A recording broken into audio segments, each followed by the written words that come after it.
வெற்றிகரமான சத்தியம், மரணமும் உயிர்த்தெழுதலும். டிசம்பர் 3. எழுப்புதல் முன்னுதாரணம்.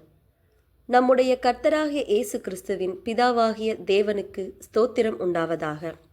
அவர் இயேசு கிறிஸ்து மரித்தோரிலிருந்து எழுந்ததினாலே அழியாததும் மாசற்றதும் வாடாததுமாகிய சுதந்திரத்துக்கு ஏதுவாக ஜீவனுள்ள நம்பிக்கை உண்டாகும்படி தமது மிகுந்த இரக்கத்தின்படியே நம்மை மறுபடியும் ஜெனிப்பித்தார்.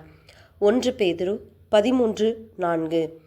ஆயிரக்கணக்கான ஆண்டுகளாக உறைந்த நிலையிலிருந்து நாக்குப்பூச்சிகளை உயிர்ப்பித்துள்ளதாக ரஷ்ய விஞ்ஞானிகள் குழு ஒன்று கூறுகிறது. விஞ்ஞான சமூகத்தில் சிலருக்கு சந்தேகம் இருந்தாலும் நாக்குப்பூச்சிகள் நீண்ட காலத்திற்கு உறைந்த நிலையில் இருப்பது இது முதல் முறை அல்ல.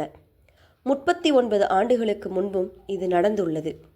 இயேசுவின் உயிர்த்தெழுதல் என்பது ஒரு செயலற்ற நிலையில் இருந்து எழுந்தது அல்ல. மாறாக அவருடைய விழாவில் குத்தியதன் மூலம் அவருடைய மரணம் உறுதி செய்யப்பட்டது. உண்மையான மரணத்திலிருந்து அவர் உயிர்த்தெழுந்ததால்தான் நாம் உயிர்த்தெழுதல் உறுதி செய்யப்பட்டுள்ளது. 1 கொரிந்தியர் 15:20.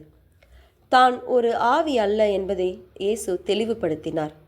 என் கைகளையும் என் கால்களையும் பாருங்கள், என்னை தொட்டு பாருங்கள், நீங்கள் காண்கிறபடி எனக்கு மாம்சமும் எலும்புகளும் உண்டாயிருக்கிறது போல ஒரு ஆவிக்கு இராதே என்று சொன்னார். லூக்கா 24:39. இறந்தவர்கள் உடல் இல்லாமல் ஆவியாக வருவார்கள் என்று சிலர் நம்புகிறார்கள். அது தவறு என்று இயேசு இங்கே சொல்கிறார். தம்முடைய உயிர்த்தெழுதல் மெய்யானதாக இல்லாவிட்டால் மனிதர்களின் உயிர்த்தெழுதல் குறித்து அது சந்தேகத்தை எழுப்பும் என்பதையும் அறிந்திருந்தார். அதனால்தான் உயிர்த்தெழுதலின் நம்பிக்கை இல்லாவிட்டால் கிறிஸ்துவுக்குள் நித்திரை அடைந்தவர்களும் கெட்டிருப்பார்களே என்று பவுல் பிரத்யேகமாக இந்த கருத்தை வலியுறுத்தினார். 1 கொரிந்தியர் 15:18. கிறிஸ்தவர்களின் உயிர்த்தெழுதல் நம்பிக்கையானது கிறிஸ்து உயிர்த்தெழுந்ததின் அடிப்படையில் இருக்கிறது.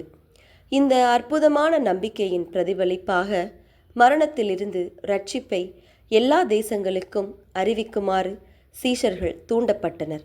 மத்தேயு 24:14. இயேசு மரணத்தை வென்றார் என்பதை அவர்கள் அறிந்திருந்ததால் அந்த வெற்றி மற்றவர்களுக்கும் கிடைக்கும் என்று அவர்களால் சொல்ல முடிந்தது. செயலில் காட்டுங்கள். ஒரு நண்பருடன் சேர்ந்து உங்கள் திருச்சபையில் ஆன்மீக மறுமலர்ச்சிக்காக ஜெபம் செய்யுங்கள்.